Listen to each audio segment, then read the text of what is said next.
Good morning, everyone. Can everyone hear me? Hi, Gigi. Hi, Jessica. Second week here. A few months post-divorce after 3 years in court. I can see comments. When I first logged on, it said live streaming not available, and I was like, we're not doing that this morning. So, happy to be here. Happy Saturday. And we'll give everybody a second to get logged in. Let's see. Good morning, Renee. No, and you are not facing this alone. Good morning, Randy. And I will be on with you for the lemonade stand after this. For those of you who are fairly new to the group, what you're going to want to do is to submit questions in advance that we can talk about here. You can send them to my email address, which is coffeedatewithtina@gmail.com. I try to remind everyone, keep it super general. If there's a lot of background required for the question, I won't be able to do it live.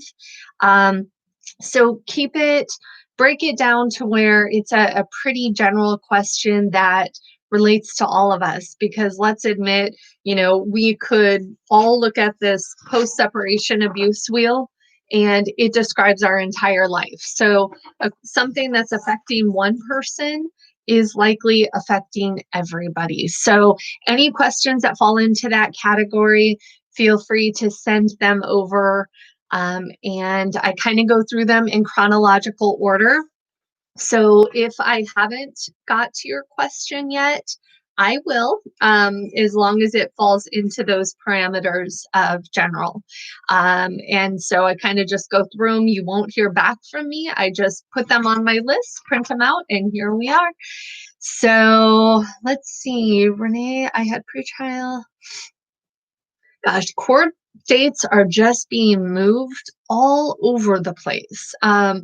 I've seen emergency hearings that are being kicked out till November, and you're like, what part of emergency are people not understanding? We can't wait until November. So the courts are still a mess from what I'm seeing. One of the things that I often advocate for is to go sit in the courtroom and learn your local system. If it's most states are open. Hi, Darcy in Houston. Good morning, Megan. Most states are open to the public. I know Florida is not, and there may be a few others.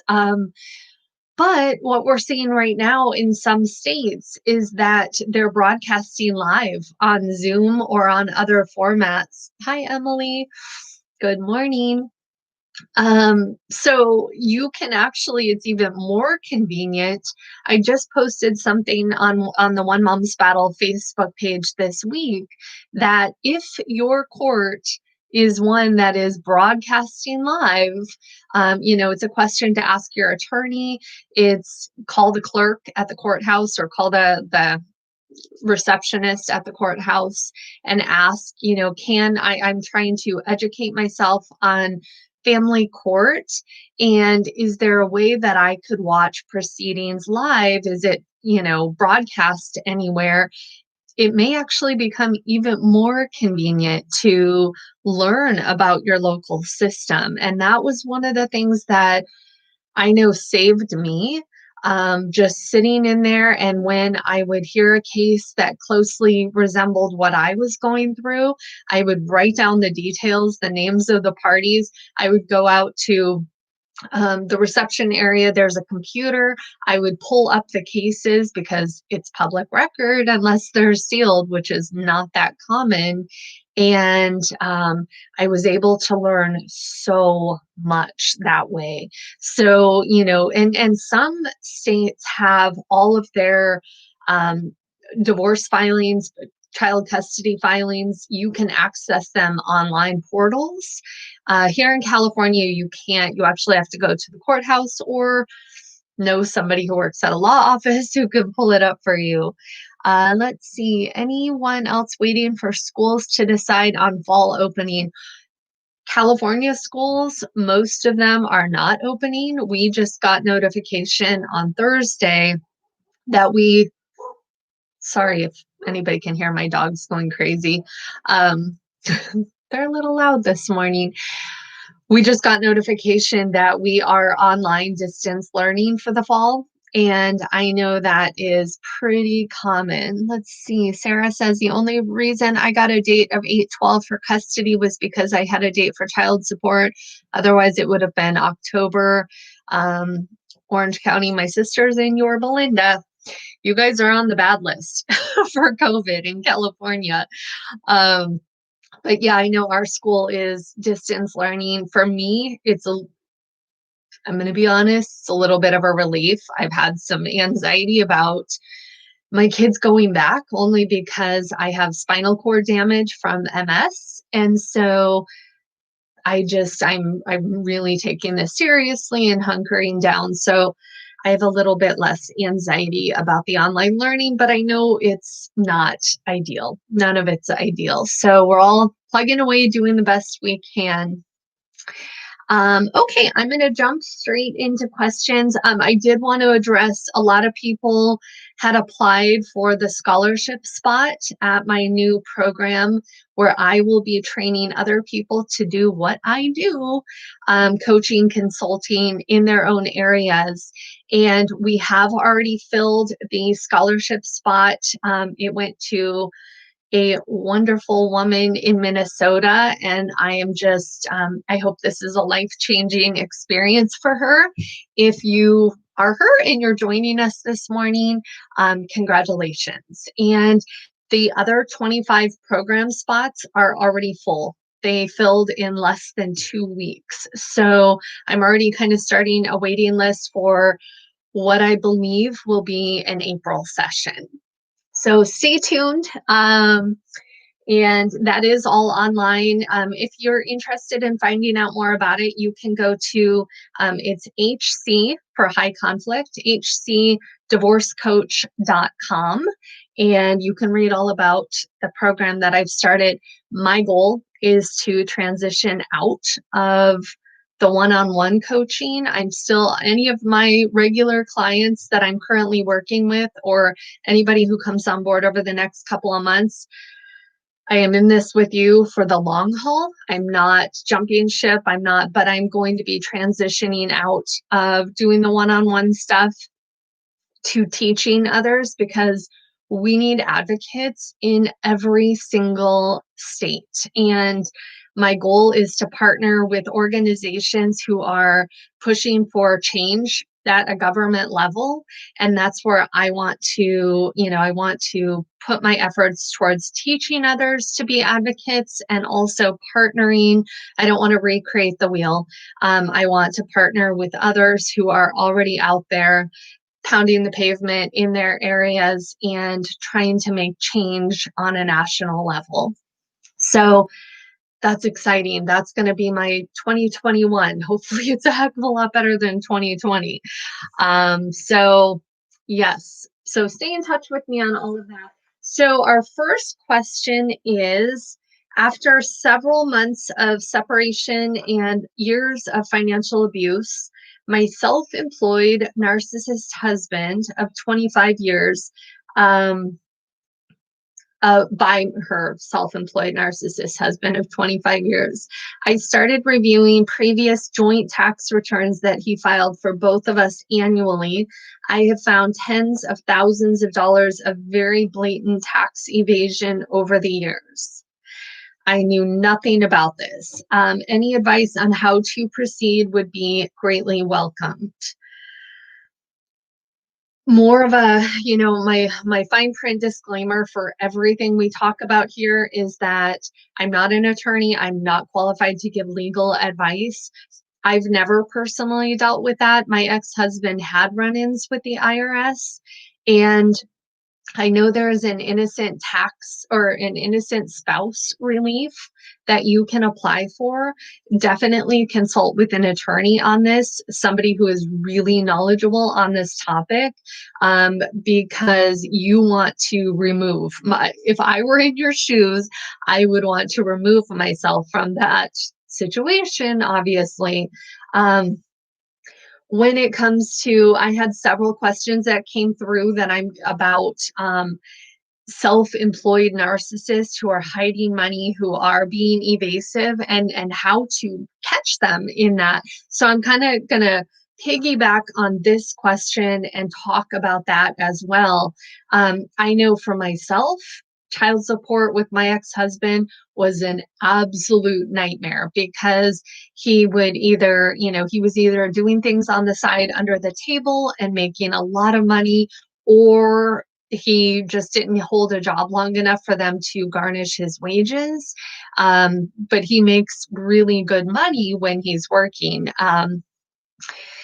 And so for me, and some of the things that I've seen over the years, I know if they're claiming one thing on their income and expense declarations, start thinking outside of the box. Where would they have filled out credit applications to write down what their, I have a client who recently subpoenaed car purchase records. She knew that her ex-husband had bought a really expensive luxury car and he was trying to hide it from her. So her attorney subpoenaed the actual car dealership for his application, and they found what he wrote on his application, and he got slammed so hard in court. So sometimes we have to be really strategic and think outside of the box. And it's one thing that I promote a lot through this world is, we are emotional creatures by nature.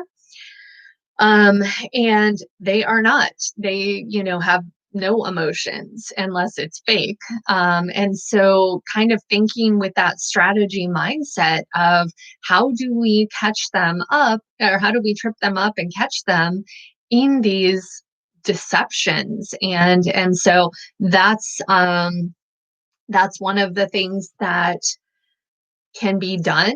I know child support, and I talk about this a lot because it was one of the areas that I used as leverage in my case to protect my daughters, knowing when to push the buttons and hold him accountable. There's no rule book for this, but it's a lot of it is trial and error. So knowing when to hold him accountable and knowing when to just let him build that arrears balance up so that you have some type of leverage. Because their biggest button is money. There are so many different variations when we're talking about individuals with high narcissistic traits, or maybe even a full-blown diagnosed narcissist, which is really hard to get or hard to do. But, the one button that they all share is money. And the one button that we all share is the kids. So you push their financial button and they're going to push your child button. So it's a fine line. Let's see, my ex just went out of state to buy a classic car, plus already having a newer Tahoe and a street bike. It sounds just like my ex-husband. And in fact, for those of you who have followed my story for a while, I have his Jeep in my street, and I would not sell it to anyone on here because I swear I'm gonna sage it and splash holy water in it before anybody buys it. But he, on a year that he paid no child support, he was probably making $250,000 that year. Drove to Colorado, paid $25,000 cash for a Jeep. Well, we ended up finding it through a PI, and but that's a funny story. Well, it's not really funny, actually. We traced the owner that he bought this Jeep from once we were able to seize it from the court. And the owner, my husband Glenn, reached out to the guy trying to find out some mechanical information about it. And more of the background so we could sell it. And the guy said, I hate that guy. And apparently, my ex-husband bought the Jeep from him, never registered it in his own name. Well, he did eventually, but he drove it through toll booths, got tons of parking tickets in San Francisco. And the guy was dealing with it affecting his credit, collection agencies, a complete nightmare from selling this Jeep. So they leave a trail wherever they go. Let's see, reading some of the comments. Yeah, it's unbelievable what these people are capable of and what they will do, but the truth usually comes to light or karma catches up with them. And one of the things that I often say is that you've already won, regardless of how your case plays out, or what happens in the court system. You've already won. You are capable of having a real, authentic bond with your kids, even if it's hampered by the narcissist, on and off temporarily, whatever. I do believe that big picture vantage point, the kids will see through a toxic person eventually. And they know at a core level, even if they can't articulate what they're going through, they know that you are capable of they have an authentic bond with you. They know that you love them unconditionally, and that with their toxic parent, it's very conditional. And so just keep that in mind, because it's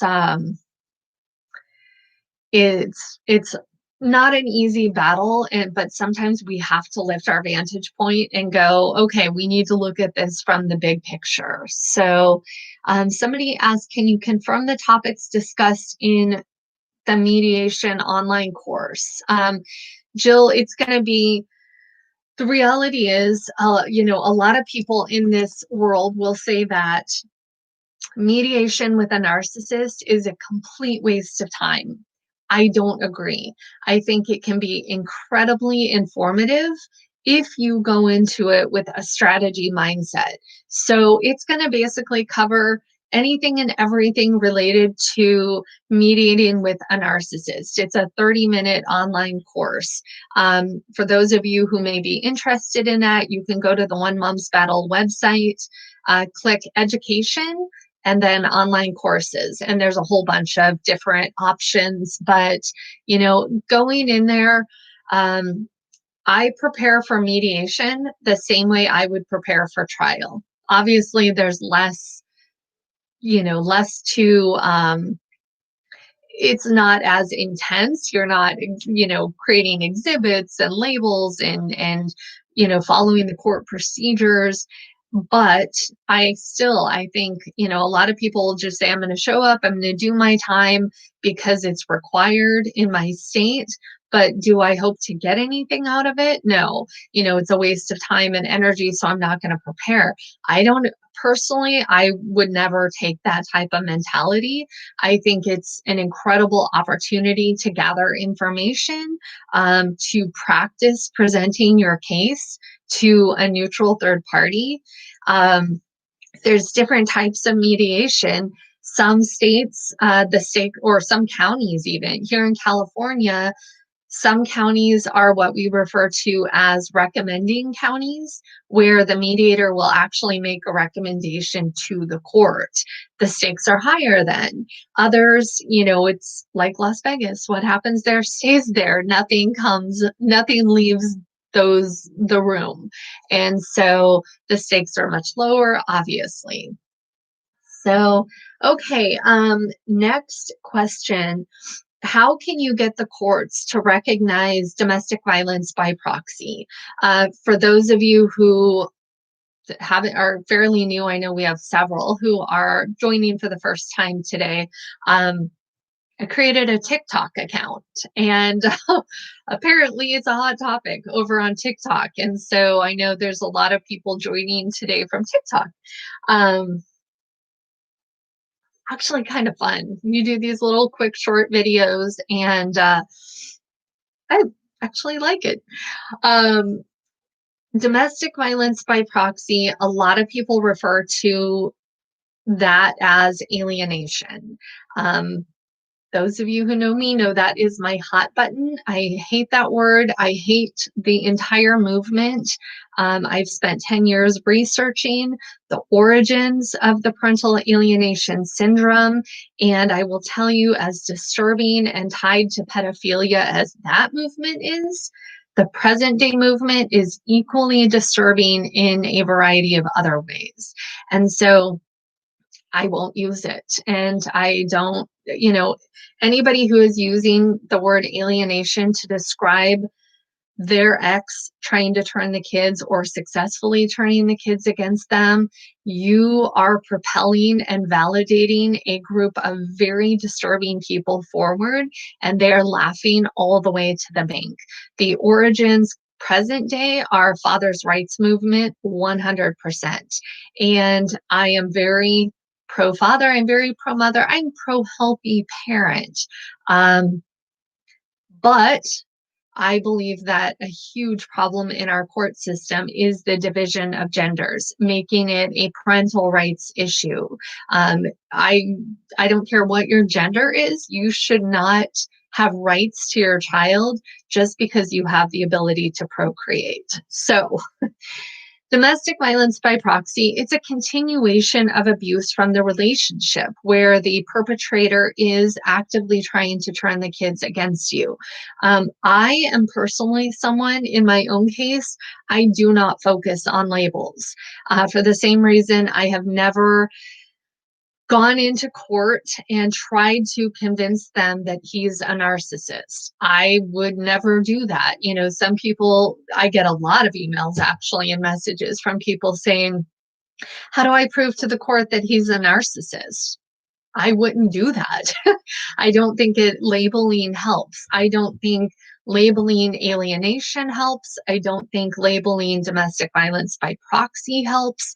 I personally would go towards showing patterns of behavior and how those patterns of behavior are affecting my kids. So take the labels out of it for me personally and showing what he's doing and how he's affecting my kids. And when I use the he pronoun, I do acknowledge that women can also be narcissistic, but I speak from my personal journey, my personal experience.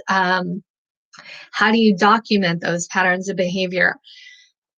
Documentation is absolutely critical. I believe 100% that my kids are safe and protected today because of how I went about documenting things and then presenting them to the court. I do an online documentation system, online course, same area on my website. You can go to One Mom's Battle, click education, and then click online courses. And I do it once a month because I believe it is so important. And it will help you figure out patterns of behavior, what the important categories are to focus on in your case, because it's different for everybody. And we just had our whole website recreated. I'll plug them, by a company ironically called Lemonade Hype, which is totally random, totally a coincidence, but they just redid our whole website. So it's really pretty, and go check it out if you haven't already. Next question. Through this pandemic, I have been able to thankfully keep my kids home with me where they are safe. Their father has barely reached out to them. In the 5 months they haven't gone to their visits, only 3 attempts made by his family, the head of Narcs, I'm assuming mother-in-law, probably, because I know that was the case in my situation. How can I have this shined? How can I have this? How can I show this basically without it looking like I'm keeping the kids from him or them? It just really goes to show that it was his family and his wife behind wanting the visits, not the bio father. boy, does that ring true for so many of us. I have maintained since day one that my child custody battle was not with my ex-husband. It was with my ex-mother-in-law, and she is the absolute queen of evil. Had she not been involved, I believe my case would have probably lasted a year, maybe two. But it lasted 10 because of her. So, how do you go to show that?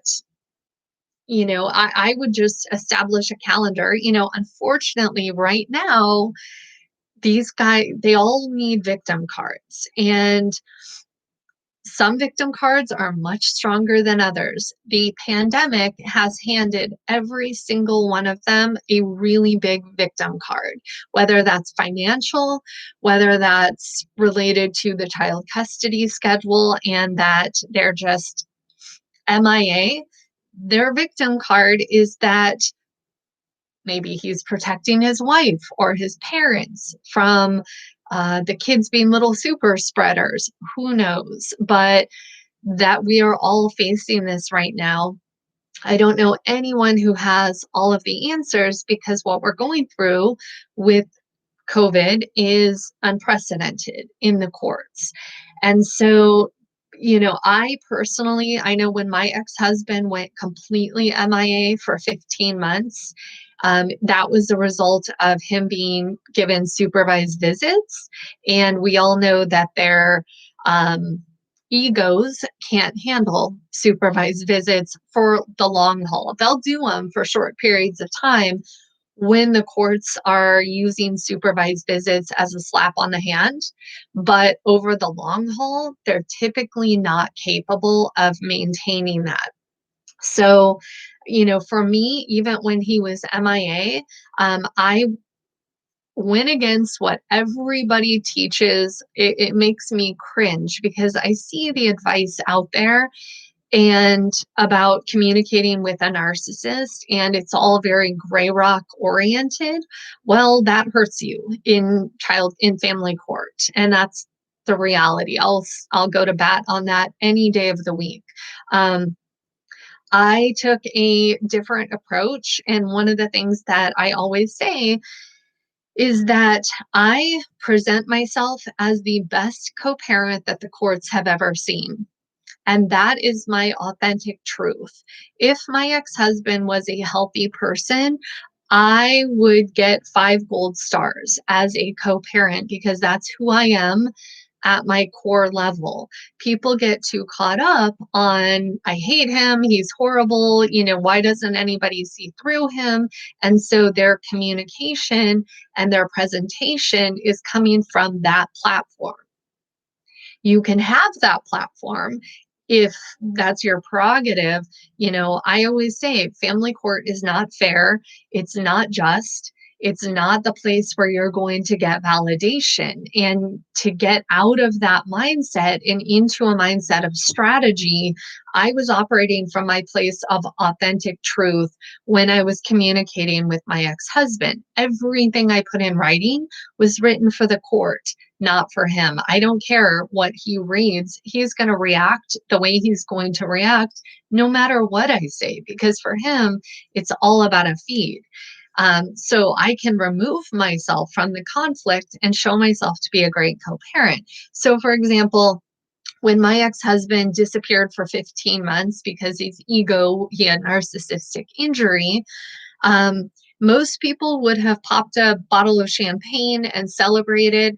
I continued to send him emails every few months, hey, I just wanted to check in.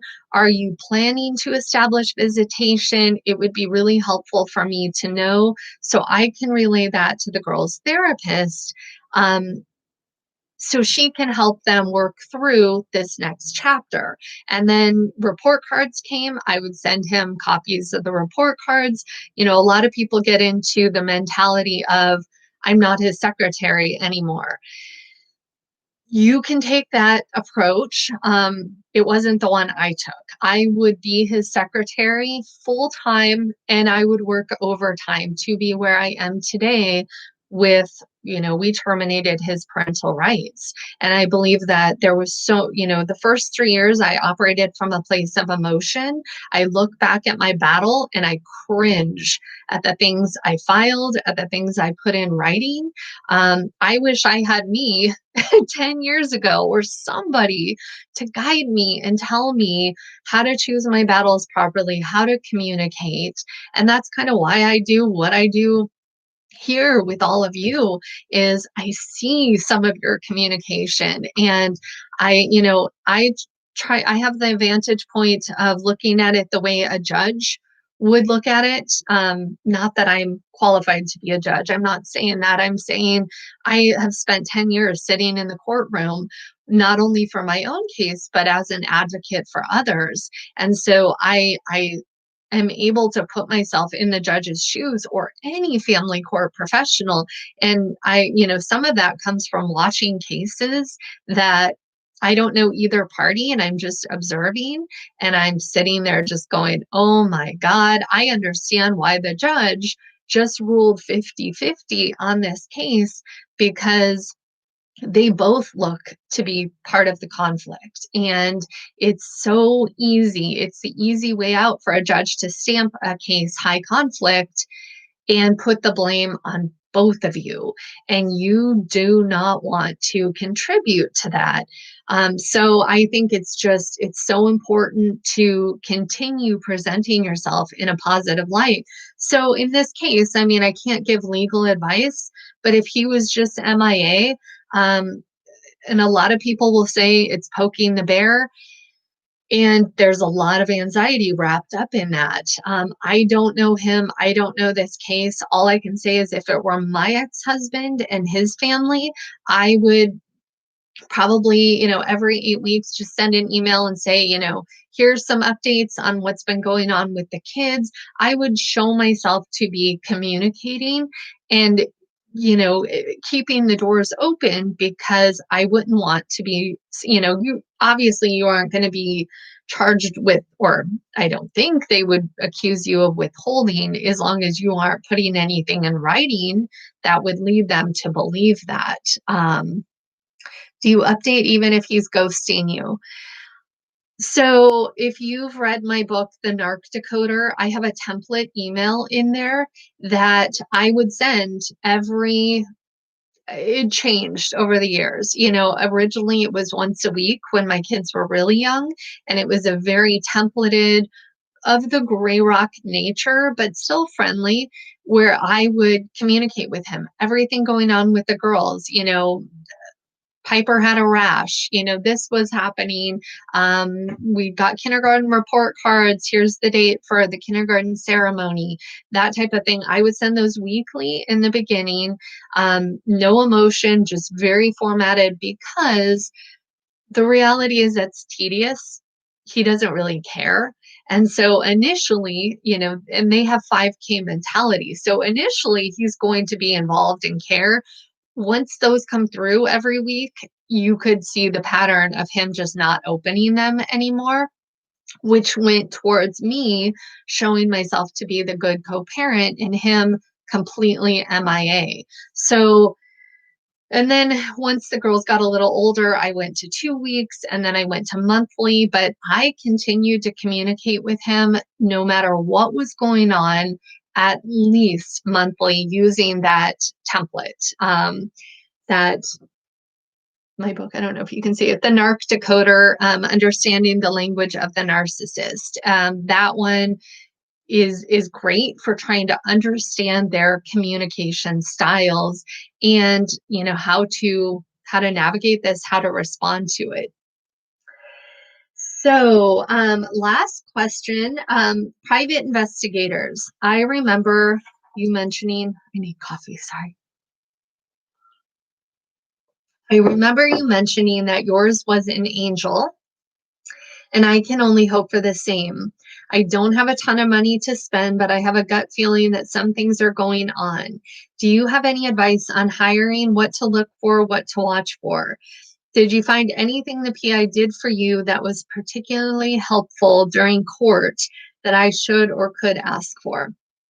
So my ex-husband a lot of times lived 4 hours away from me in San Francisco. And I don't know anybody up there. I would actually go to Yelp and I would wherever he was. I've had to have him followed in other cities. I would go to Yelp and I would find the top PIs. I would reach out to all of them. I would let them know that I found them on Yelp because then they're worried about their reviews. And then I would check all of their websites. I tend to choose the ones that really seem to have an emphasis on child custody or divorce. And gut instincts, talking to them over the phone, what their hourly minimums are, all of those things. And for me, because I didn't have an attorney, I was representing myself. I had more funds to put, my money that I was making went towards a PI. And I remember telling my PI early on, money is my biggest stressor right now. And I promise you, regardless of how high my bill gets, I will be sending you checks until I'm 80 years old, if that's what it takes to pay it off. But don't tell me what my balance is. And that sounds crazy to a lot of people. I was so stressed just trying to pay my bills. And I trusted this person so much because he had proven himself to me that I said, don't tell me what my balance is. I'm just going to keep sending you checks every month as I can, whatever I can afford. And when it's paid off, please let me know. And so we did it that way. There were times that I used John to just follow my daughters on weekend visits because I was so afraid for their safety and just that peace of mind that, they're at the park, they're at the beach, and then, he would go on his way and call it a day. But just to have that insight that they were okay. Those were things I did for my peace of mind. But then other times, like one time my ex violated our court order. He wasn't allowed to drink alcohol. And my daughter got in the car and she said, Mom, dad was drinking beer at lunch. He told me it was soda. But when the waitress set it down, she said, here's your beer. And my daughter, I think she was 7, even knew what the beer was called. It was a black and blue. So I called my PI and I said, John, I need you right now. I need you to go to this pub where he took them for lunch and watch surveillance, pull the receipt, whatever you can get to show that, because aside from that, I knew he was violating the court order constantly. He was drinking with the kids, and it was my word against his. And that is so frustrating. And when you're in those moments, you feel like they're never going to get caught. A lot of them drink behind closed doors or do drugs or whatever the addiction issues are. And so you can't, and my PI will tell you that, most people call us, and if all of these things are happening behind closed doors, there's nothing we can do. But in that case, that was one of those moments where it actually worked to my advantage. 90% of the time, nothing was found that I could actually use in my case, but that 10% really went to protecting my daughters. And I've seen PIs work out really well for people in other situations, whether it's finding an arrest that nobody knew about, or pulling their previous divorce or custody case. Maybe they were married before you, and finding some really, strong information that could tie into your case and help you. I've seen PIs help people in so many different ways, but number one is finding the right PI. And you want somebody who can testify in court and and is credible and respected by the court. That's also important because I just recently I saw a very new PI. It was just right before the pandemic hit, testified in court.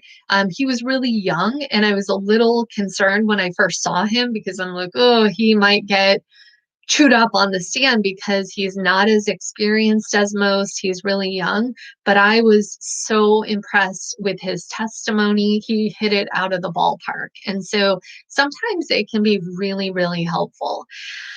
Um, all right, everybody, I have multiple things this morning, so I'm going to call it a little bit earlier than I normally do. But I'm so thankful to all of you who showed up to have coffee with me, and I really, truly do look forward to this part of my week every week. So thank you, and we will see you next Saturday morning at 8 a.m. Pacific time. Take care.